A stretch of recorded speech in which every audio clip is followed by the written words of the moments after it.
5 साल तक एक इल्जाम, एक केस और एक इंतजार। उन 5 सालों में सब कुछ बदल गया। जिंदगी, रिश्ते और भरोसा।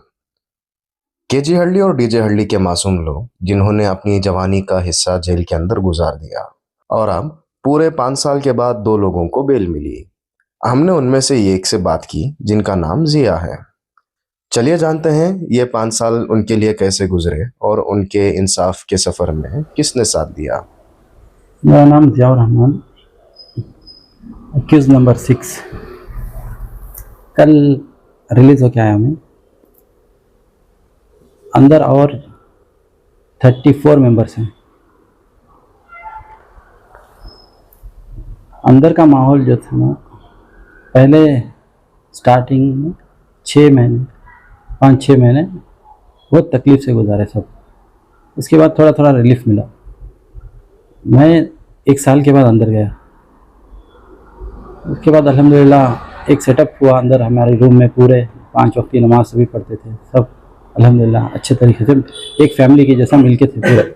बाहर जो चल रहा था, हमना नहीं लग रहा था कि कौन किससे जाके मिले, किससे बात कर रहे थे, ये नहीं मालूम। ना हमारी फैमिली से कभी आके मिले, कोई भी किसी से भी नहीं मिले। हाँ, 37 जो मेंबर्स थे अंदर, इसमें से किसी एक को मिले होंगे शायद। अब तक तो हम ये इसके बारे में हमारा किसी भी इल्म नहीं है बाकी वालों को। ये सब जितने भी थे कौन थे नहीं मालूम। हाँ, इसके पीछे बहुत सारे जने काम करे जो अभी तक सामने फेस होके नहीं आए। अल्लाह उनकी उम्र दराज करे और उनको तंदुरुस्ती अता फरमाए।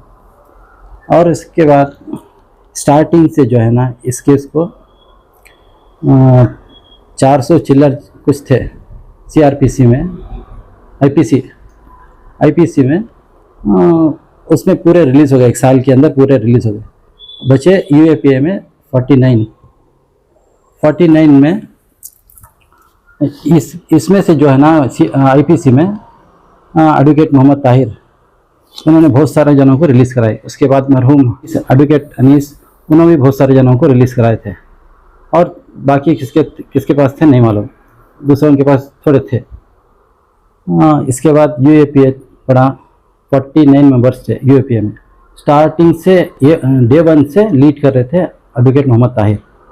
उन्होंने डिफ़ॉल्ट में 11 जनों को फर्स्ट रिलीज़ कराए। 1 साल के बाद 11 जने रिलीज़ हुए डिफ़ॉल्ट बेल में। 11 जने आए। उसके बाद एडवोकेट मोहम्मद ताहिर इसके बाद कोशिश करते थे, अलग अलग तरीके से ये डालते थे, रिट पिटिशन ये वो सभी डाल के एक 5 साल का अर्सा गुजरा। उसके बीच में मेडिकल रिलीफ में मुझे 2 मरतबा मेडिकल बेल में मैं आया था। मेरे बाद और एक अतीक बोल के, उन्होंने भी मेडिकल रिलीफ में आए थे। उसके बाद और एक साथी हमारे कलीम साहब, उन्होंने भी आए थे। अभी कल उनकी हाई कोर्ट में बेल हुई। एडवोकेट मोहम्मद ताहिर ने बेल कराई उनकी हाई कोर्ट में। इससे जब 4 महीने पहले, 4 या 5 महीने हुआ, 4 या 5 महीने पहले करीम सद्दाम का उनका केस दूसरे एडवोकेट रहमतुल्लाह साहब लेके गए। लोअर में फेल करके वहाँ रिजेक्ट हुआ। उसके बाद हाई कोर्ट में डाले, फिर वहाँ रिजेक्ट हुआ। सुप्रीम कोर्ट लेके गए। वहाँ जाके सुप्रीम कोर्ट में उनका फेलिंग, रऊफ रहीम साहब फेलिंग करे सुप्रीम कोर्ट में। उसके साथ में मेरा भी एडवोकेट मोहम्मद ताहिर के पास से डॉक्यूमेंट उन्होंने पूरा ड्राफ्ट भी उन्होंने बना के दे के एडिशनल एडवोकेट जनरल इस्माइल ज़बीउल्लाह जो है ना, उन्होंने मेरा केस लेके जाके वहाँ सुप्रीम कोर्ट में फेलिंग हुआ। फेलिंग होके उसके बाद जो है ना, फेलिंग में आर्ग्यूमेंट चला, दोनों का भी चला। दोनों के बाद उसके बाद लिस्टिंग हुई। लिस्टिंग के बाद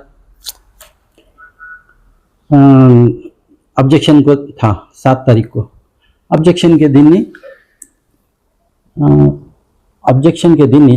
दोनों का भी आर्ग्यूमेंट नहीं हुआ ना। इस्माइल ज़बीउल्लाह की तरफ से जो फेलिंग हुआ था उसका भी आर्ग्यूमेंट नहीं हुआ। सद्दाम का जो आर्ग्यूमेंट ये था फेलिंग हुआ था, उसमें भी आर्ग्यूमेंट नहीं हुआ। तो ऐसे ही ये मिल गए जज जो थे ना, जस्टिस शाम कौन थे, सुंदरेश कुमार, एम सुंदरेश कुमार जो थे ना, उन्होंने बेल दे दी। इसके रिलीफ 5 साल जो हो गए, 5 साल हो गए, अभी तक चार्ज हुआ लेकिन ट्रायल स्टार्ट नहीं हुआ बोल के बेल दे दिया। जो पीपी था उन्होंने 2 हफ्ते का टाइम पूछा था, टाइम नहीं मिला, बेल मिल गई।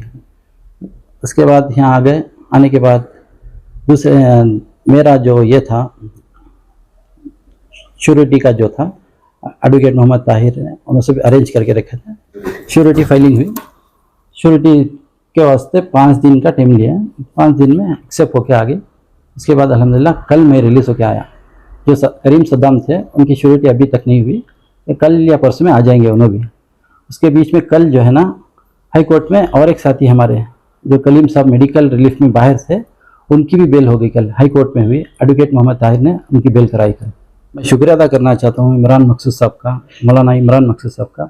इन्होंने भी बहुत कोशिश की। उसके साथ एडवोकेट जनरल इस्माइल ज़बीउल्लाह, इन्होंने मेरा केस लेके गए थे, इनका भी मैं शुक्रिया अदा करना चाहता हूँ। और बहुत सारे ऐसे चेहरे हैं जो सामने नहीं आए।